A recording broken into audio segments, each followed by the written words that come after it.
আসসালামু আলাইকুম সবাইকে, আশা করি সবাই ভালো আছেন।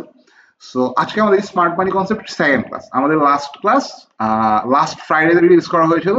সো সেখানে আমরা যে ব্যাপারগুলো নিয়ে কথা বলেছিলাম, স্মার্ট মানি কনসেপ্টের একদম প্রাথমিক ব্যাপারগুলো। স্মার্ট মানি কনসেপ্ট শিখতে হলে আমাদের কোন ব্যাপারগুলো জানতে হবে। সো যারা আজকের ক্লাসটা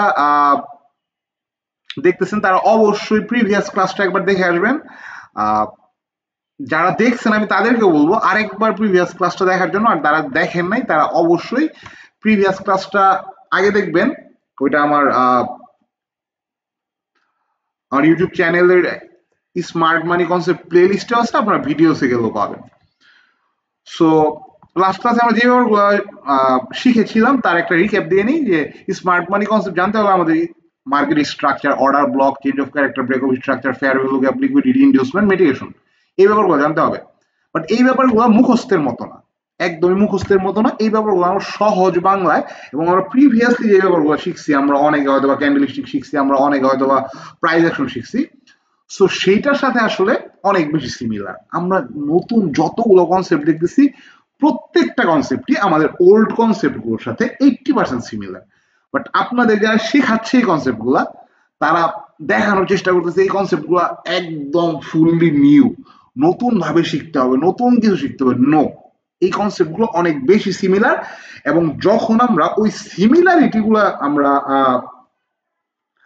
আহ বুঝতে পারবো, তখন আমাদের জন্য কিন্তু অনেক সহজ হবে। কারণ আমরা একটা ব্যাপারে ধরেন 80% জানি। ধরেন আপনারা অনেকেই প্রাইস অ্যাকশন প্রায় 1-1.5 বছর থেকে ট্রেড করেন। সো আমি যদি আপনার দেখাতে পারি যে আমার স্মার্ট মানি কনসেপ্টের ওই প্রাইস অ্যাকশনের কোন কোন ব্যাপারগুলো কাজ করতেছে, তাহলে কিন্তু আপনার 80% আপনি অটো শিখা গেলেন। সো 20% একটু modification, nothing else. Smart money concept, price action কনসেপ্টের কিছু মডিফিকেশন। সো এই ব্যাপারগুলো আমি সহজভাবে আপনার দেখানোর চেষ্টা করি। আর আমি বারবার একটা কথা বলি, আমি আবার একটু বলে নিই, কোনো কনসেপ্ট মুখস্থ করার জন্য না। মার্কেট একদম অবজারভেশনের ব্যাপার। মার্কেট বায়ার, সেলার আর ম্যানিপুলেশন ছাড়া মার্কেটে আর কিছু নাই। সো সেম জিনিসগুলো আপনি এই মানে পৃথিবীতে যত কনসেপ্ট আবিষ্কার করবেন, স্টক মার্কেটের চার্ট নিয়ে প্রত্যেকটা কনসেপ্টের মধ্যে আপনার এই তিনটা জিনিসই থাকবে। সো এই হচ্ছে মোটামুটি ব্যাপার। আজকে আমরা একটু শেখার চেষ্টা, আমরা লাস্ট ক্লাস যে ব্যাপারগুলো শিখছিলাম সেটা একটু বলে নিই। আমরা market structure, order block, change of character, break of structure, fair value gap, liquidity, inducement, mitigation, এই ব্যাপারগুলো শিখেছিলাম। এবং আমরা একটা এরকম একটা গ্রাফিক্যাল একটা ডিজাইনের মাধ্যমে আমরা বোঝার চেষ্টা করেছিলাম যে স্মার্ট মানি কনসেপ্ট কাজ করে, একদম প্রাথমিক ধারণা নেওয়ার চেষ্টা করেছিলাম। সো আজকে আমরা স্মার্ট মানি কনসেপ্টের সবচেয়ে ইম্পর্টেন্ট ব্যাপারটা শিখবো। আসলে এখানে একটু দ্বন্দ্ব আছে, আসলে সবচেয়ে ইম্পর্টেন্ট কোনটা, এইটা আসলে এটা নিয়ে একটু কনফিউশন আছে। সো সবচেয়ে ইম্পর্টেন্ট কোনটা এটা আমাদের জানার দরকার নাই। But the thing is order block আর লিকুইডিটি, এই দুইটা ব্যাপারই আসলে স্মার্ট মানি কনসেপ্টের স্তম্ভ বা মূল ব্যাপার। সো আজকে আমরা একটু অর্ডার ব্লক সম্পর্কে জানবো, আমরা নেক্সট ক্লাসে লিকুইডিটি সম্পর্কে জানবো। সো অর্ডার ব্লক জানতে হলে আমাদের অর্ডার ফ্লো বুঝতে হবে, সাপ্লাই ডিমান্ড বুঝতে হবে, premium order block, discounted order block কি, high probability order block, low probability order block. এগুলো কি মানে ভাই, প্রথমে শিখতে হবে আমার এই 8টা জিনিস। এই 8টার মধ্যে আবার প্রত্যেকটা 4-5টা করে ভাগ, তাহলে কিভাবে হবে? ওকে, সো কিচ্ছু না, এগুলো খুবই সহজ। আপনারা জাস্ট আমার সাথে থাকেন, আর 25-30 মিনিট আপনারা একদম ক্লিয়ার হয়ে যাবেন ব্যাপারগুলো। এবং সহজ বাংলায় আপনারা অলরেডি যা জানেন সেইটা সেইটার সাথে মানে এটার কোনো ডিফারেন্স নাই। জিনিসগুলো একদম মানে সেম সেম, জাস্ট এখানে একটু অন্যরকম নাম দিয়া ব্যাপারটা একটু অন্যরকম করার চেষ্টা করছে। বাট এইটা এগুলো খুব একটা হার্ড না। ওকে, সো আমরা প্রথমে একটু দেখার চেষ্টা করবো যে কোনগুলো হাই প্রবাবিলিটি অর্ডার ব্লক এবং কোনগুলো লো প্রবাবিলিটি অর্ডার ব্লক, এবং আমরা কমন সেন্সের মাধ্যমে বোঝার চেষ্টা করবো, একদম কমন সেন্সের মাধ্যমে। সো অ্যাকচুয়ালি অর্ডার ব্লক কি আমরা প্রথমে একটু বোঝার চেষ্টা করি। অর্ডার ব্লক হচ্ছে সেই প্রাইস পয়েন্ট, যেই প্রাইস পয়েন্টে বায়ার আর সেলারের একটা যুদ্ধ হয়েছে, এবং হয় বায়ার অথবা সেলার তার অপোজিশনকে খুব স্ট্রংলি ডিফিট করছে, এবং তাদের মধ্যে স্ট্রং একটা ইমব্যালেন্স ক্রিয়েট হয়েছে। সো আমরা অর্ডার ফ্লো আর অর্ডার ব্লকটা মানে একসাথে বুঝতে পারবো এখানে। সো এইখানে একটা দেখতেছি যে আমরা 20 টাকা প্রাইস পয়েন্টে, ধরেন এটা একটা 20 টাকা প্রাইস পয়েন্ট, 20 টাকা প্রাইস পয়েন্টে একজন বায়ারের 100টা শেয়ার সেল করতে হবে, বাট 20 টাকা প্রাইস পয়েন্টে সেলার আছে মাত্র 10 জন, 30 টাকা আছে 20 জন, 40 টাকা আছে 30 জন, না সরি, হ্যাঁ ধরেন 30 টাকা আছে 30 জন, 40 টাকা আছে 40 জন। সো এই সেলারটা, না সরি, এই বায়ারটা যখন এখানে একটা অর্ডার পাঞ্চ করবে,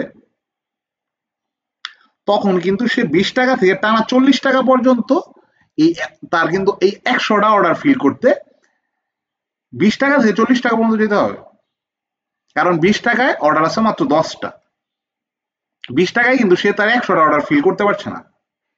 সো তার 20 টাকার 10টা, 30 টাকার 20টা, 40 টাকার 30টা, 50 টাকার 40টা, মানে তার 20 টাকা থেকে 50 টাকা পর্যন্ত সবগুলো অর্ডার ফিল করতে হবে। এটাই হচ্ছে অর্ডার ফ্লো। অর্ডার ফ্লো হচ্ছে বায়াররা কি পরিমাণ অর্ডার মার্কেটে পাঞ্চ করতেছে আর সেলাররা কি পরিমাণ অর্ডার মার্কেটে পাঞ্চ করতেছে। সো কোনো একটা প্রাইস পয়েন্টে ধরেন মার্কেট এরকম এরকম এরকম এরকম এরকম এরকম করতেছে, এই প্রাইস পয়েন্টে গিয়া হঠাৎ দেখা গেল যে বায়ারদের অর্ডার আছে 100, এই প্রাইস পয়েন্ট গুলোতে কি হয়েছে, যেহেতু এগুলো সাইড হয়েছে ছিল, বায়ার আর সেলাররা মোটামুটি মানে তাদের অর্ডারে সামঞ্জস্য ছিল, যে বায়াররা যদি 50টা যায়, মানে বায়াররা যদি 50টা শেয়ার কিনতে চায়, সেলাররা 40টা শেয়ার সেল করতেছে, মানে একটু সামঞ্জস্য ছিল। বাট এই প্রাইস পয়েন্টটা এসে হঠাৎ বায়ারদের 100টা, বায়াররা 100টা অর্ডার পাঞ্চ করলো আর সেলারদের এখানে অর্ডার আছে মাত্র 10টা, তাহলে কি করবে, মার্কেট জাম্প করবে, কারণ বায়ার আর সেলারের অর্ডারের মধ্যে একটা মানে অনেক বড় একটা ডিফারেন্স দেখা যাচ্ছে। সো এইখানে যেহেতু বায়ারের অর্ডার মাত্র সেলার মাত্র 10 জন এবং বায়ার 100 জন, সো এই বায়ারদের এর উপরে সেলার আছে ধরেন আরো 20 জন, এর উপরে সেলার আছে 30 জন, এর উপরে সেলার আছে 40 জন, এই সব সেলারকে তাদের কিন্তু কনজিউম করে নিতে হবে। সো বায়ার আর সেলারের মধ্যে একটা ইমব্যালেন্স দেখা গেল। সো যেইখানে এই ইমব্যালেন্সটা ক্রিয়েট হবে সেইটাই অর্ডার ব্লক, যেইখানে বায়ার আর সেলারের মধ্যে এই ইমব্যালেন্সটা ক্রিয়েট হবে সেটাই অর্ডার ব্লক। এখন এটা সেল সাইডে হইতে পারে, ধরেন এইখানে গিয়ে আবার দেখা গেল যে বায়ার মাত্র 10 জন, সেলার 100 জন, সো এইখানে কিন্তু আবার একটা ইমব্যালেন্স ক্রিয়েট হবে। সো এইটা হলো সেল সাইড অর্ডার ব্লক, এটা হচ্ছে buy side order block. Mainly supply আর ডিমান্ড, কিন্তু সাপ্লাই আর ডিমান্ড আর অর্ডার ব্লকের মধ্যে কিছু পার্থক্য আছে, খুব সহজ কিছু পার্থক্য।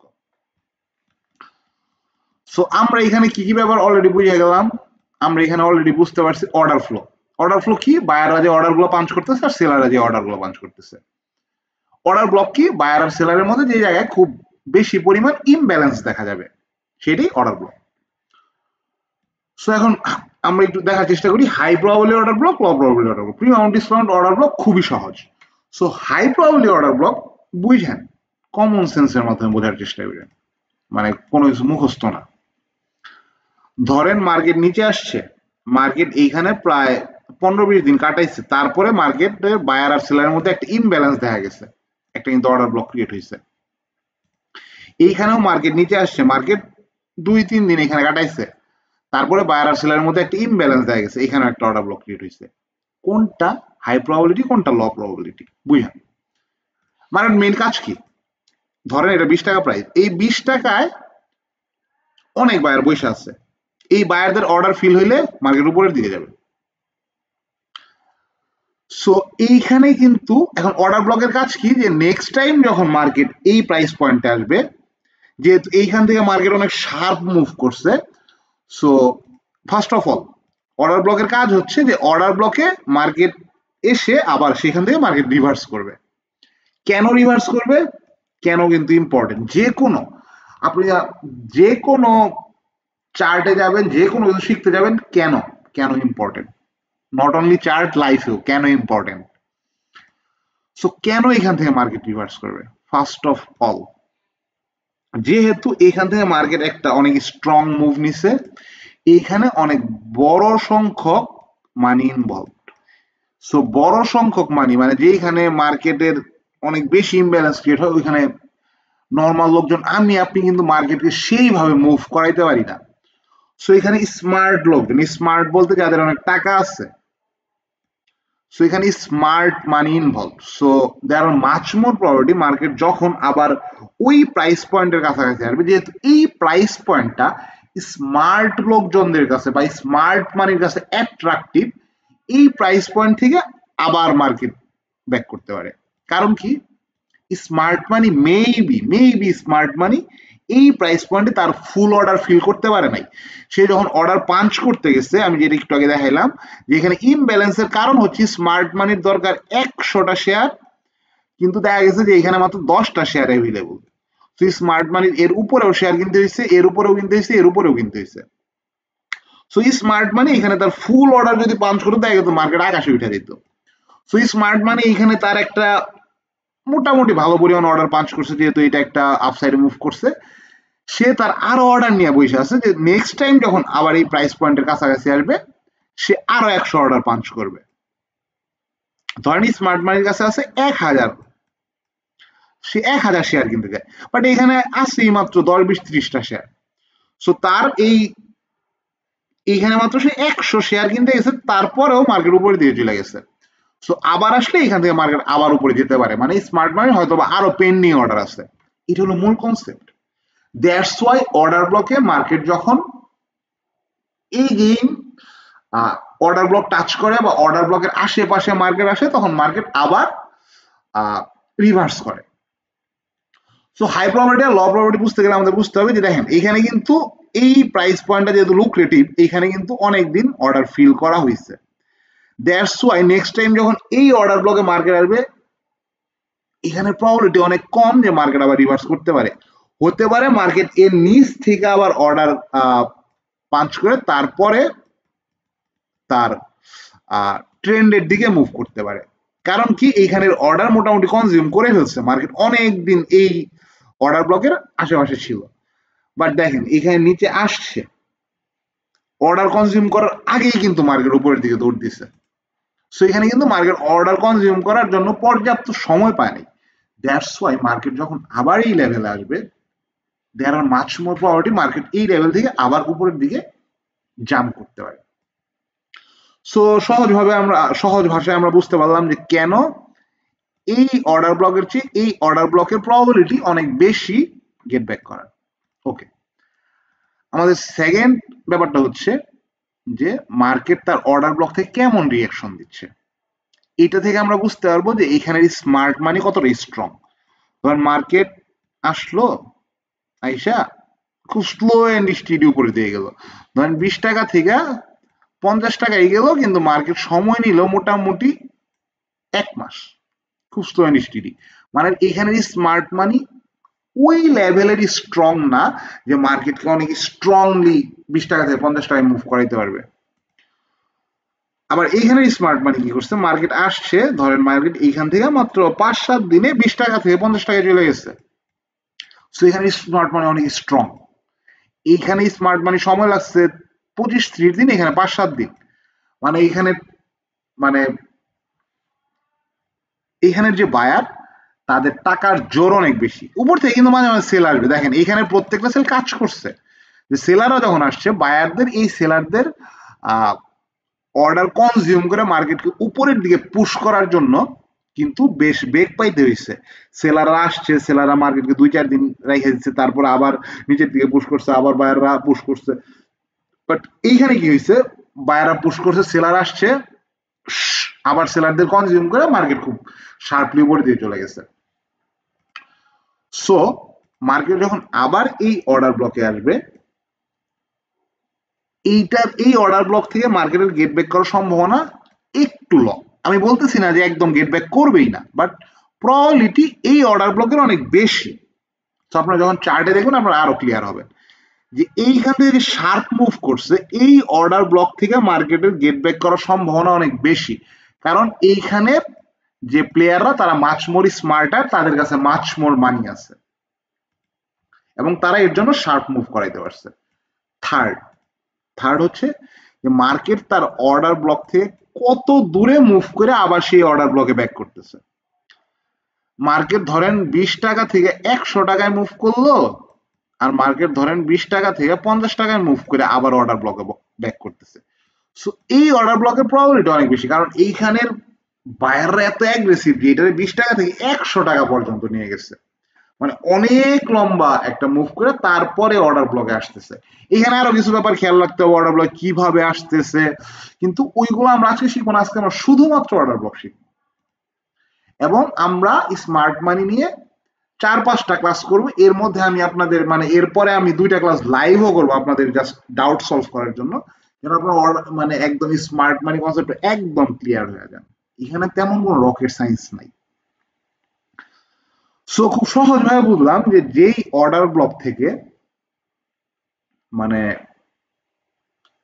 মার্কেট অনেক শার্পলি মুভ করতেছে, যে অর্ডার ব্লকে মার্কেট আসার পরেই মুভ করে যাচ্ছে, বা যে অর্ডার ব্লক থেকে মার্কেট অনেক বেশি প্রাইস গ্যাপ দিয়ে মুভ করতেছে, সেই অর্ডার ব্লক গুলার স্ট্রেংথ অনেক বেশি। ওই অর্ডার ব্লক গুলোতে মার্কেট আসলে রিভার্স করার সম্ভাবনা অনেক বেশি। সো এটা কিন্তু আমরা একদম সহজভাবে বুঝতে পারলাম যে এই অর্ডার ব্লক গুলাতে আসলে স্ট্রং মানি ইনভলভ। সো অর্ডার ব্লক অনেক সময় দেখবেন যে অনেক স্ট্রং মানি ইনভলভ থাকবে, আবার কিছু অর্ডার ব্লকে অনেক স্ট্রং মানি ইনভলভ না। সো এখান থেকে আপনারা বুঝতে পারবেন যে কোন অর্ডার ব্লকে নেক্সট টাইম রিয়েকশন দেওয়ার প্রবাবিলিটি অনেক বেশি। কারণ অর্ডার ব্লক মানেই যে অর্ডার ব্লকে কাজ করবেই এমন কোনো ব্যাপার নাই, আবার অর্ডার ব্লক কাজ করবে না এমনও কোনো ব্যাপার নাই। প্রবাবিলিটি আছে অর্ডার ব্লক থেকে মার্কেটের ব্যাক করার, কিন্তু কোন অর্ডার ব্লক থেকে মার্কেটের ব্যাক করার প্রবাবিলিটি বেশি এটা আপনারা বুঝতে পারবেন ওই অর্ডার ব্লকের সিনারিও অনুযায়ী। এবং এই মোটামুটি এই ব্যাপারগুলো দেখলে আপনারা বুঝতে পারবেন যে ওই অর্ডার ব্লক আসলে কতটা স্ট্রং বা কতটা উইক হয়ে গেছে। ওকে, সো এখন আমরা যে কোনো একটা স্টকে যাই। আমরা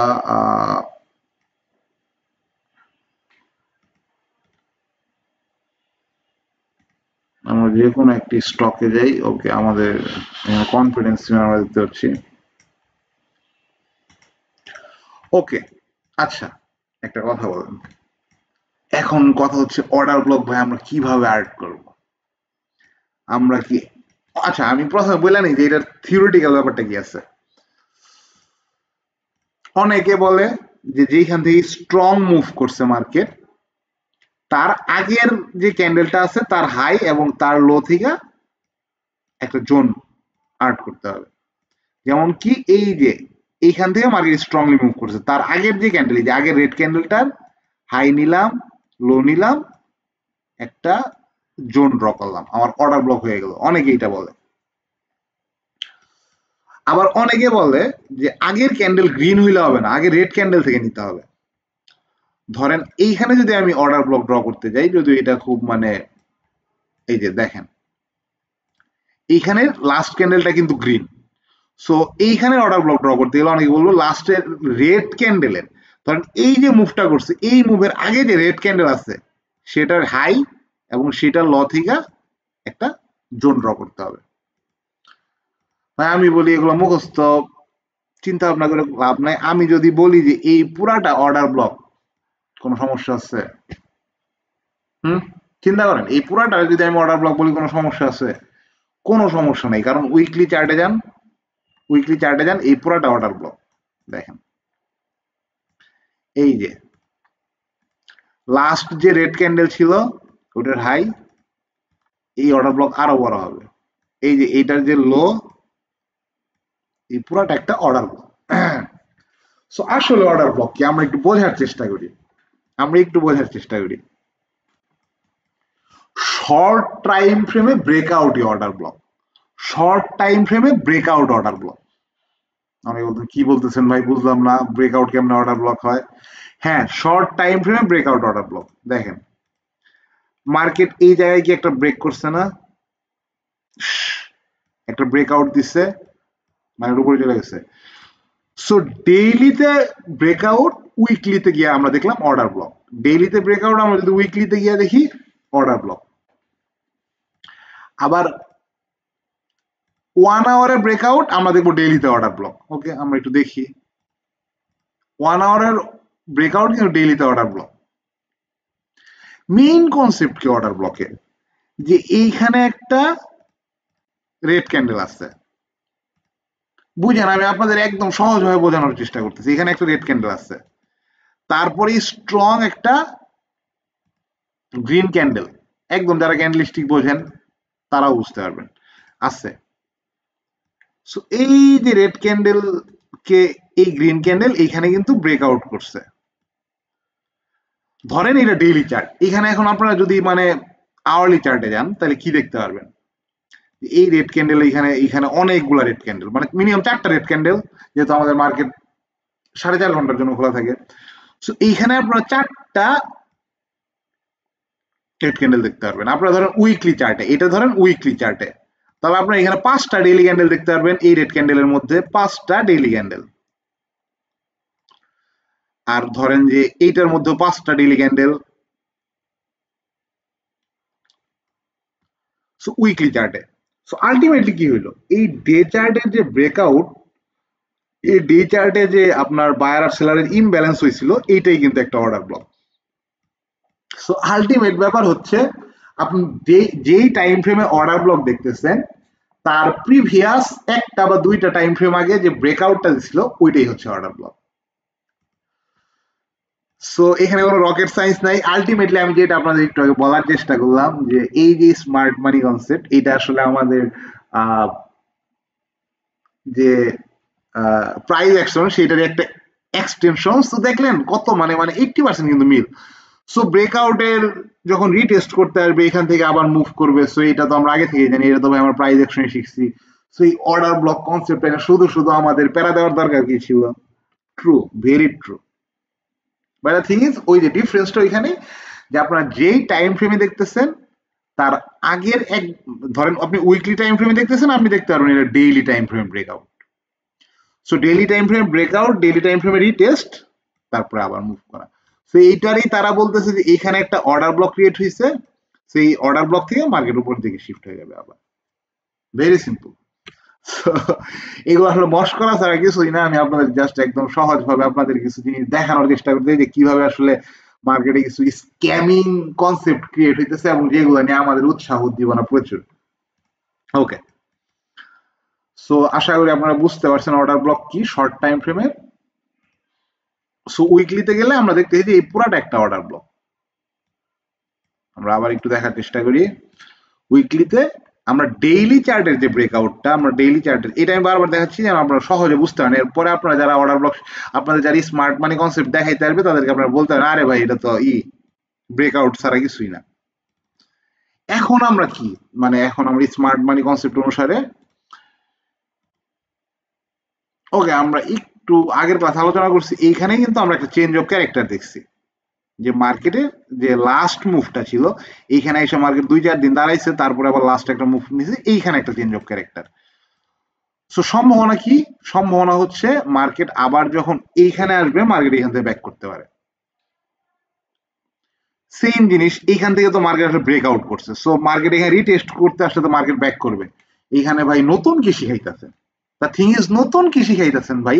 এটা তো আমরা আগে থেকেই জানি, আমরা তো সারা জীবনই জানি যে মার্কেট ব্রেকআউট করলো, মার্কেট রিটেস্ট করতে আসবে, মার্কেট ব্যাক করবে। এখানে নতুন কি? নতুন কিছুই নেই ভাই, সিরিয়াসলি নতুন কিছুই নেই, এইটাই। সো থিং ইজ, এখন আমরা যদি একটু অর্ডার ব্লককে আমরা একটু রিফাইন করার চেষ্টা করি, যে এইখান থেকে যদি ভাই আমরা নেই, আমরা এখানে স্টপ লস কোথায় রাখবো? আমাদের স্টপ লস তো অনেক বড় হয়ে যাবে, আমাদের এই হায়ার নিচে রাখতে হবে। ওকে, সো এইখানে আসবে প্রিমিয়াম আর ডিসকাউন্টেড অর্ডার ফ্লো এর মানে কনসেপ্টটা আমরা একটু আগে আপনারা দেখাইছি, প্রিমিয়াম আর discounted order flow. Premium order flow কাকে বলে? খুব সহজ ব্যাপার, বুঝেন। ওইটা আমরা আবার করি আমাদের এই ফিবোনাক্কি টুল দিয়ে। যে প্রিমিয়াম অর্ডার ব্লক হচ্ছে, মানে বুঝেন ব্যাপারগুলো কি, এই 50% এর উপরে যদি কোনো অর্ডার ব্লক ক্রিয়েট হয়, আর ডিসকাউন্টেড অর্ডার ব্লক 50% নিচে যে অর্ডার ব্লক গুলা ক্রিয়েট হয়। মানে কনসেপ্টটা কি? 50%, এই যে এই প্রত্যেকটা অর্ডার ব্লকে কিন্তু 50% এর নিচে। সো এইটা কিন্তু একটা ডিসকাউন্টেড অর্ডার ব্লক। ধরেন এখন আপনি যেতেছেন আপনার রিস্ক এন্ড রিওয়ার্ড রেশিও আরো রিফার্নিশ করবেন, সো আপনি এইখানেও কিন্তু একটা অর্ডার ব্লক দেখতে পাচ্ছেন। এটা হচ্ছে ডেইলি টাইম ফ্রেমের অর্ডার ব্লক, এটা হচ্ছে উইকলি টাইম ফ্রেমের অর্ডার ব্লক। এখন কোন টাইম ফ্রেমের অর্ডার ব্লকে আপনি অ্যাক্টিভ হবেন টোটালি ডিপেন্ডস অন ইউ। এটা কিন্তু ডেইলি টাইম ফ্রেম একটা ব্রেকআউট করছে। আমি যদি আপনাদের দেখাই এই জিনিসটা, যদি আমি আপনাদের 13 মিনিটসে দেখাই, দেখেন 13 মিনিটসে কি করছে, মার্কেট এই জায়গা থেকে একটা ব্রেকআউট করছে এবং শার্পলি উপরে আসছে। সো এইখানেও সম্ভাবনা আছে মার্কেট এইখান থেকে আসলে রিটেস্ট করে উপরে যাবে। So thing is order block is nothing but breakout. এখন বুঝতে হবে যে কোন টাইম ফ্রেম, এইটা হচ্ছে এখানের খেলাটা, কোন টাইম ফ্রেমের ব্রেকআউটকে আপনি আপনার অর্ডার ব্লক হিসেবে নেবেন। সো আপনি যদি রিস্ক এন্ড রেওয়ার্ড রেশিও অনেক বেশি ভালো রাখতে চান, আপনার এইখান পর্যন্ত ওয়েট করতে হবে, আপনার এই পর্যন্ত ওয়েট করতে হবে। কিন্তু মার্কেটের কিন্তু একটা সম্ভাবনা আছে মার্কেট এই জায়গা থেকেও ব্যাক করতে পারে। এখানেও কিন্তু আমরা উইকলি অর্ডার ব্লক দেখতে পাচ্ছি। সো মার্কেট কোন জায়গা থেকে ব্যাক করবে এইটা ডিপেন্ড করে এইখানের উপরে, এইখানের উপরে। কিন্তু এইটা আমাদের স্মার্ট মানি কনসেপ্টের অংশ না, এটাই হলো সমস্যা। এইটা আমাদের স্মার্ট মানি কনসেপ্টের অংশ না, এটা আমাদের চার্ট অবজারভেশনের অংশ। যারা আমার কোর্স করছেন আশা করি তারা বুঝতে পারবেন যে এখানে কোন অর্ডার ব্লক থেকে মার্কেটের ব্যাক করার সম্ভাবনা আছে। মার্কেট এইখানে এখানে তাহলে আমরা কি দেখলাম, এখানে দুইটা অর্ডার ব্লক ক্রিয়েট হয়েছে। সো মার্কেট এখানে এই অর্ডার ব্লক থেকে ব্যাক করবে নাকি এই যে সম্পূর্ণ একটা অর্ডার ব্লক এইখান থেকে ব্যাক করবে। সো এই হচ্ছে মোটামুটি আমাদের অর্ডার ব্লকের কনসেপ্ট।